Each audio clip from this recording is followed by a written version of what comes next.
Пред точно една недела, Македонија ја погоди најтешката трагедија во поновата историја.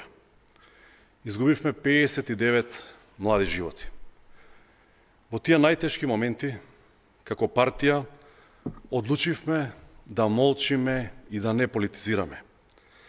Решивме да не додаваме сол на раната на семејствата на починатите. Тоа беше одговорно и човечки. Оставивме 7 дена органите на правосудството да покажат дека спроведуваат независна, темелна и пред се неселективна истрага за овој страотен настан. Од првиот ден СДСМ бара сите одговорни, поранешни и сегашни, функционери, службеници и политичари да одговараат согласно законот.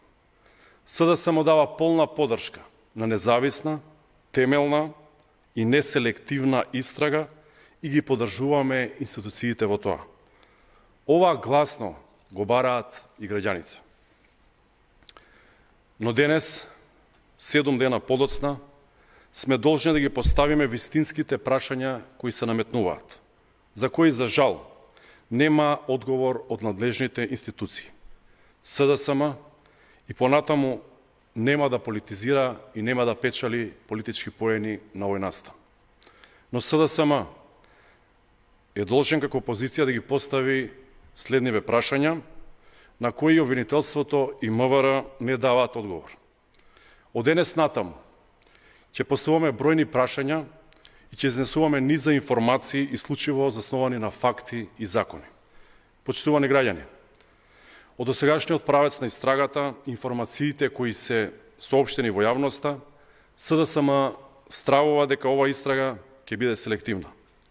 Откако министерот Тошковски извести дека првата фаза од истрагата е завршена и се сомничат 32 лица, денес тој и обвинителот Коцевски мора да одговорат на следните легитимни прашања кои се наметнуваат во јавноста.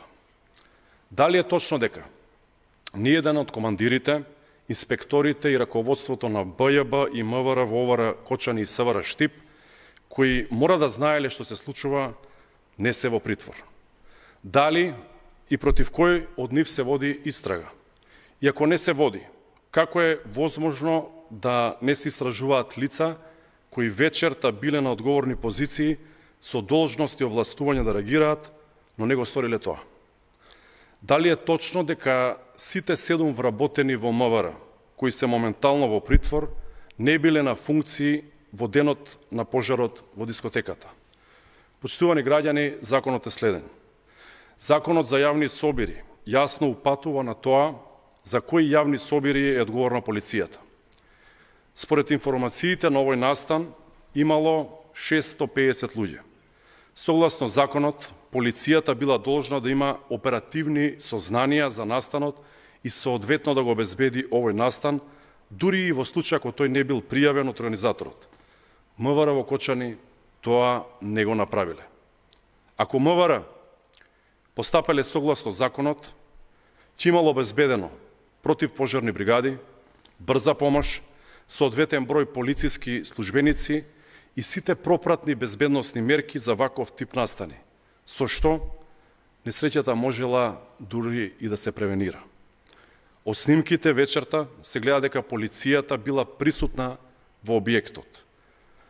Ова значи дека знаеле за настанот, но не го обезбедиле соодветно. Со ова се поставува прашањето, дали сите надлежни од МВР таа вечер сториле кривично дело со несторување, односно непостапување. Дали се иземени од одговорност службеници, началници и командири кои вечерта биле на должност. Доколку истрагата во продолжение не ги опфати и нив, СДСМ со својот правен тим ќе поднесе соодветни кривични пријави. Почитувани граѓани, ова е последен повик до институциите. Направете го она што ви е должност. Немојте да терате селективна правда. Токму тоа е она против кое се борат граѓаните.